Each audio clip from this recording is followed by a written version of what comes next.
10 discoveries made by mistake. Inventions are often conceived through order and precision, but sometimes they're not. As history shows, on occasion, it's the chaotic, messy moments that lead to the greatest discoveries, from accidentally boiling tea leaves in their containing silk bag to forgetting a soda outside on a freezing night. These everyday objects owe their existence to observant and creative minds who found silver linings in mishaps. Here's 10 well-known products that were born on days when things went wrong. Tea bags. People weren't supposed to dip the small bundles of tea leaves in hot water. At least that was not what American trader Thomas Sullivan intended in 1904 when he shipped samples of his tea to Europe in small silk bags to keep the leaves neatly separated.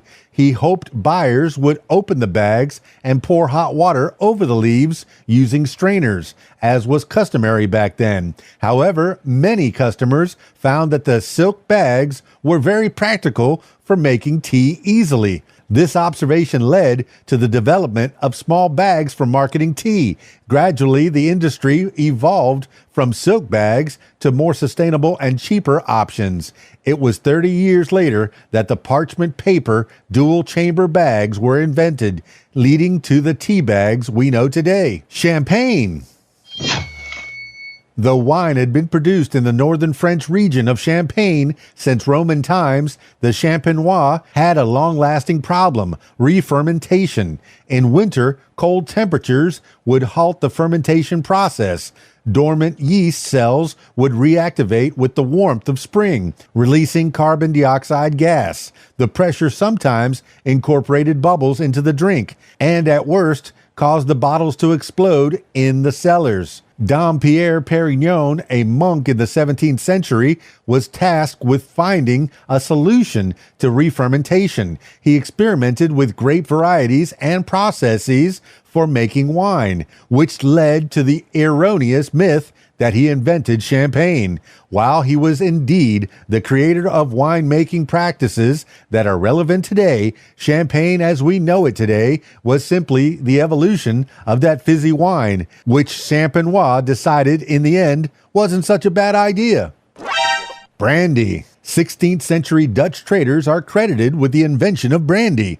Its name derives from the Dutch term for burnt wine, brandywine. That alone hints at an interesting story. When wine needed to be stored to travel on long sea journeys, Dutch traders developed a heating, distilling system to preserve it. The idea was to make a very concentrated version that could be rehydrated with water upon arrival. However, eventually they noticed that this burnt version, when stored in wooden casks, developed a unique flavor and aroma that people enjoyed.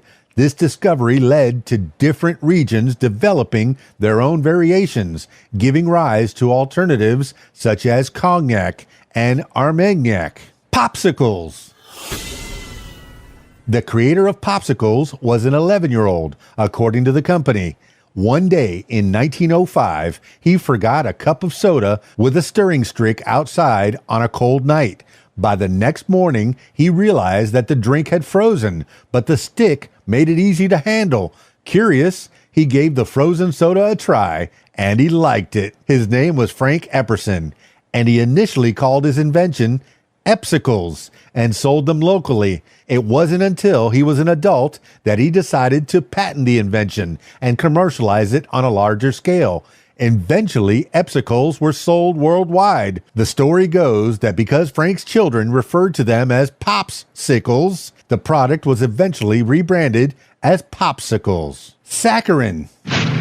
According to the story, Konstantin Fahlberg was enjoying his dinner after a long day, working in the lab when he noticed that his bread tasted unusually sweet.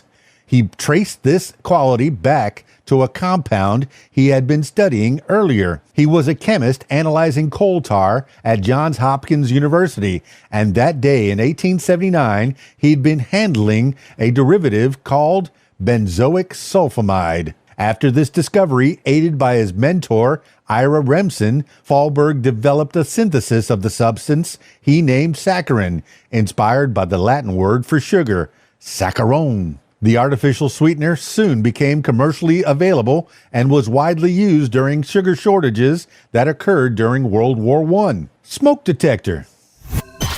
Nowadays, smoke detectors come in very compact enclosures, making them easy to install in many homes, but they weren't always the sealing discs that we know today. In the late 1930s, Swiss physicist Walter Jaeger was working on a device that would alert people of poisonous gas leaks. Legend has it that while taking a frustration break near one of his failed inventions, he lit a cigarette and the machine detected it. The device was triggered, and Jaeger realized that it could alert people of the presence of smoke. The first versions of the device were only available for industrial use until American businessman Dwayne Pearsall developed a battery-powered detector in 1965, practical for home use. Friction matches. In 1826, John Walker, an English chemist, accidentally invented matches while trying to create a new lighting method. He was mixing chemicals with a stick, and when he scraped the stick on the floor to clean it, the chemicals ignited, sparking the idea of lighting chemicals by friction. He presented this concept in London, and inventor Samuel Jones adopted it into the first version of friction matches. These early matches were unpredictable, often igniting with sparks and producing strong fumes. For this reason, as well as for marketing purposes, these early prototypes were known as lucifers for many years. Superglue. In 1942, Harry Coover was an inventor at Eastman Kodak Company, where the team was trying to develop clear plastic guns to supply to Allied soldiers during World War II. They were testing the material cyanocrylate, a compound that turned out to be incredibly durable but extremely sticky, so it was discarded.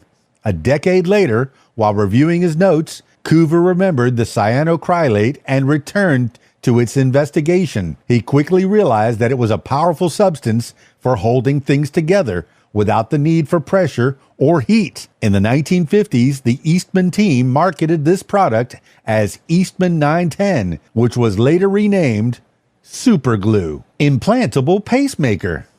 This is another example of life-changing technology born thanks to a machine not doing what it was supposed to do. In 1958, engineer Dr. Wilson Greatbatch was trying to design equipment that would record the rhythm of the heart. He installed an incorrect resistor in the circuit and observed that the system produced intermittent pulses. The discovery led to the design of a small device that could aid the beating of a human heart, though it took time to develop one that could be implanted. By 1958, Greatbatch and his collaborators had created a prototype that was tested on patients. The doctor spent the following decades iterating and perfecting his invention. And finally, X-rays. This is one of the most famous examples. German physics professor William Röntgen stumbled on what he called X-rays by accident. Imagine experimenting with cathode rays in 1895, when suddenly noticing that a strange glow can pass through several opaque objects in your office. In preliminary articles, Röntgen referred to this radiation as X to signify that its type was unknown. The label stuck even as these rays were further experimented with. Its medical relevance soon became obvious, and the first photographic plate made with X-rays was of his wife's hand. Records say that upon seeing the image of her bones, she remarked, "I've seen my death." That's 10 discoveries made by mistake. Did you learn something new? Do you know of any discoveries that were made by mistake? Let me know. This has been What Makes You Smarter. It's KeysDAN, RadioWhat.com, DJLittleRock.com. Peace. I'm out of here.